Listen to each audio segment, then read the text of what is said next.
So if you looked at the video yesterday in one of our team speed sessions, you saw that we did stadium runs. We incorporated some stadium runs, some plyos on one side on the visitor side, some actual stadium runs on the other side.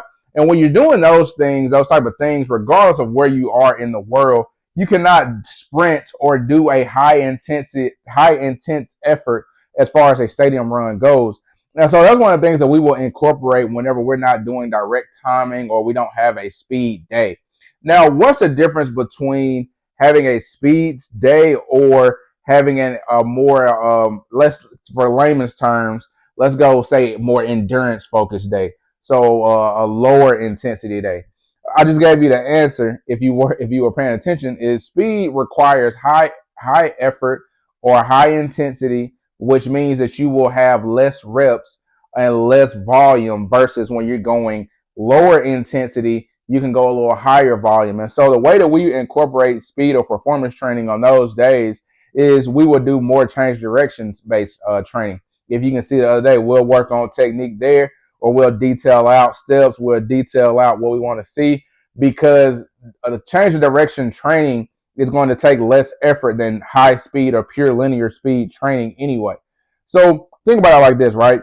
If you're in a car, this is the way I always like to explain it. If you're in your car, can you veer off the road or go into a curve going at your car's maximum potential without flipping, hydroplaning, or wrecking it in some way, shape, or form?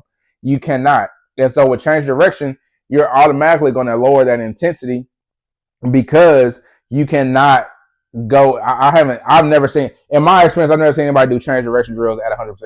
I've never even had a person that can do change direction drills at 100%.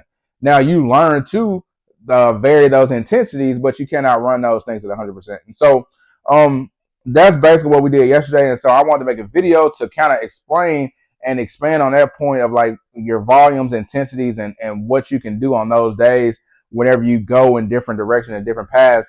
But I think it's also about your programming. And one thing about high school athletics and working with high school athletes is it should always be undulating, and I may be mispronouncing that, periodization anyway.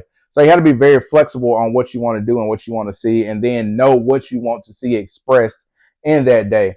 I'll give this quick example before I go. Is I'm thinking about an athlete that I had this week, and they were dealing with some inflammation, some inflammation in their wrist, which was limiting range of motion, also caused a little discomfort.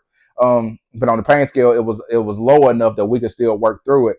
And so instead of doing hang cleans for one of our lifts, we went and did a hang high pull, because that takes the strain off the wrist, and we're still able to get the explosive response that we would like to. Now, could we have went different directions with that? Yes, but the athlete insisted on, they wanted to do hang cleans. And so those are things that you have to always keep in front of mind as a trainer, a coach, whatever, and then be able to have enough resources and enough tools that you can shift, change, and be flexible in what you're doing in order to make sure the athlete is in the best position possible. If you like the content, don't forget to like, share, comment, subscribe, and as always, be legendary.